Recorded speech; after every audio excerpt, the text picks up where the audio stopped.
I'm Martin Hill. I'm one of the visual effects supervisors at Weta Digital. I've recently completed work on Valerian and the City of a Thousand Planets with Luc Besson, which is a production that we worked on in conjunction with ILM and Rodeo and Micros and some other companies under the guidance of the overall supervisor, Scott. So the film itself has a really broad vision. It's the city of 1,000 planets. So, you know, there's, I mean, not literally, but there's a lot of locations, there's a lot of environments, and a lot of creatures to populate the film and give it its scope and its scale.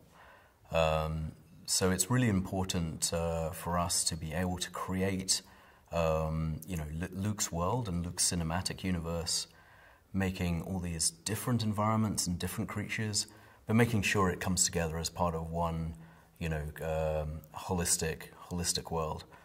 So it's very important for us to take a lot of cues from the art department, from the cinematographer, from the set designers, the costume designers, and how they're creating the world. What are the elements that they're bringing to it to make this universe unique, and, you know, incorporating that into our digital synthetic work.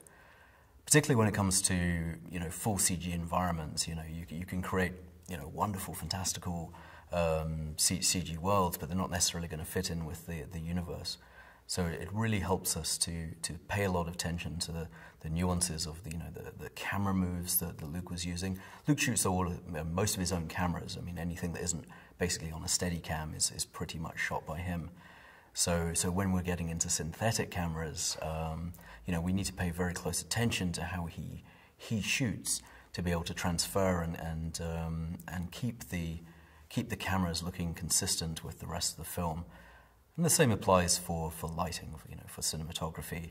You know, how are the sets being lit? You know, what are all the color palettes? And Valerian has a very distinctive creative style in terms of color. There's a lot of vibrancy to it, but it's also very, very restrained in some ways. There's often little accent lights, little small LEDs, bright pulses that appear in frame or on the costume, or you know, as part of the lighting. And when we create our environments, we need to be very cognizant of what has been done on the practical shoot. I first came on around June or July 2015 when I first met Scott and Sophie. And you know, that was when we first ran through the comic, we ran through the script. You know, we talked about the scope of the work and, you know, how challenging a lot of it would be, and how we would execute it. You know, what is the best way, you know, to get the best possible results on screen to approach all this work. And I think you know, one of the things Scott and I talked about really early on was how important Mézier's comic book work was. Now, he was the production designer on The Fifth Element, and a lot of aspects from the Valerian world. For example, the flying taxi in The Fifth Element actually comes from the Valerian comic. And what's really interesting about you know, taking that comic book work and that design and then transferring it to the screen, you know, you're also bringing across you know, aspects that were used on The Fifth Element. So there was a lot of practical work, a lot of very successful practical work, you know, for aliens, for sets that were used on The Fifth Element that were very distinctive. And you know, there were obviously creatures and characters which were, you know, couldn't have been done at the time of The Fifth Element that Luc really wanted to do now. He thought the technology was ready. So how do we best approach that and still keep it in the style? And we talked about, you know, still building, you know, practical maquettes of some of the creatures and making sure that art department was involved in the design of these creatures. And then there's one set of creatures in particular, the dog and Dagis, who are these three little guys with these sort of elephant trunks who do a lot of talking and exposition. You know, they couldn't be practical, but we had a practical model made by the art department, you know, perfectly sculpted and you know, essentially made picture correct, you know, painted to the point where you could put it on camera, apart from the fact that you know, they couldn't really move. They were articulated, they could be posed. which is very useful because it meant Luc had, you know, very, very solid buy-in on the design of the creatures.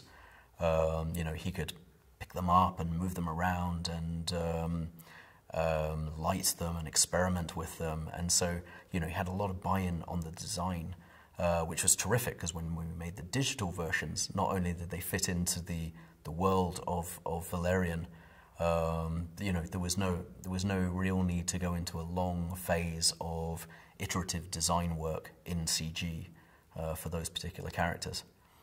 And then, you know, the challenge for us then became, okay, well, we've got the design work down for those guys.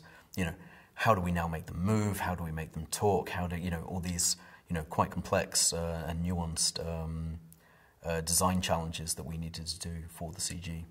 There's a broad range there. You know, the art department had been working. We had a concept book which really showed, you know, the style of the film through all the various settings and creature designs.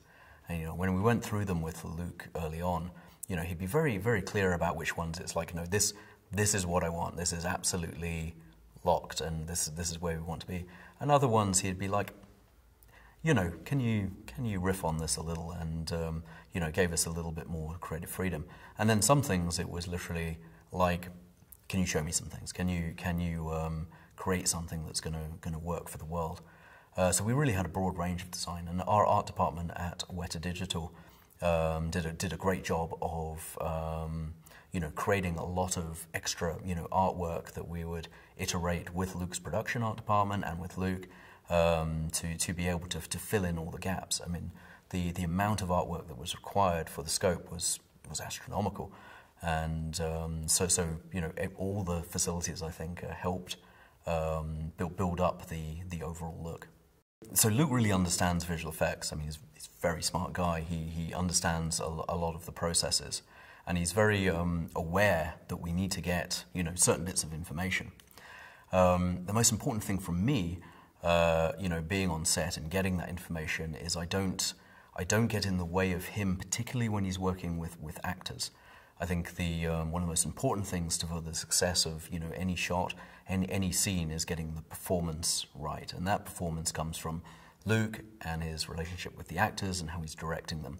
So, you know, it's very important for me that, you know, if we have a technical problem on set, you know, I don't rush onto set and go, stop everything. You know, it's you know, if we're not getting something, I need to not distract the actors in any way.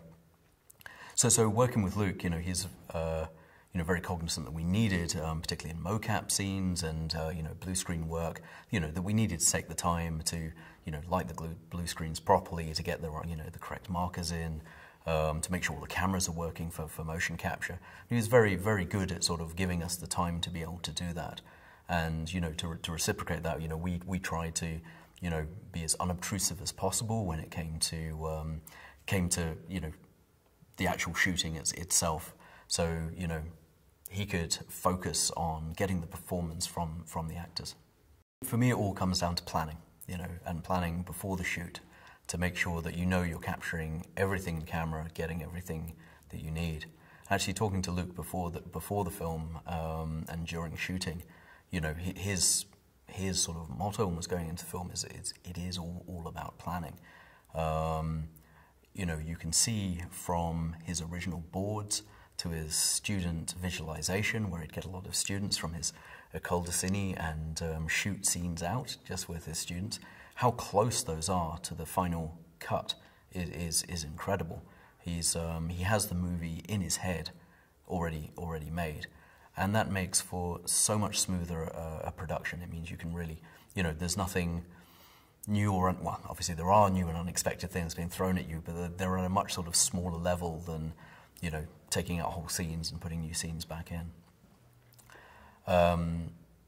And that makes our job an awful lot easier because we're going into a scene, you know, and Luc can describe to us what it is he wants to see there. He knows what the background's going to look like, you know, so we know that it's going to be, say, desert and ocean and blue sky. So we can, you know, we can work out what's the best way to, you know, shoot the practical elements for this to make that work, rather than a kind of we'll work that bit out in post. You know, all the post is planned in pre-production.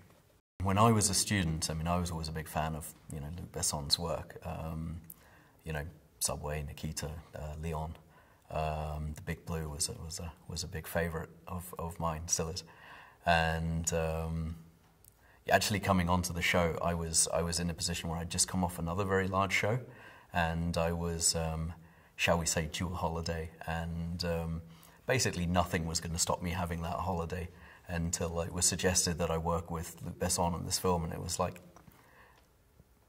that was pretty much the only thing you could have said to stop me going away. So of course I jumped at the chance. It was, you know, hugely exciting to work with Luc.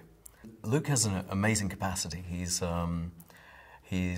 know, he's not only, you know, directing the film, but he's also the camera operator. He's doing you know, he's doing his own marketing. You know, he's always taking stills while he's shooting.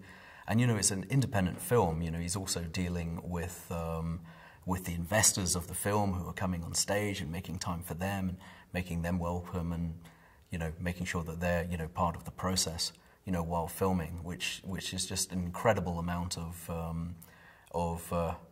you know, capacity that he's dealing with at any one time, and that was just amazing to watch. You know, it was not a disappointment at all to work with him.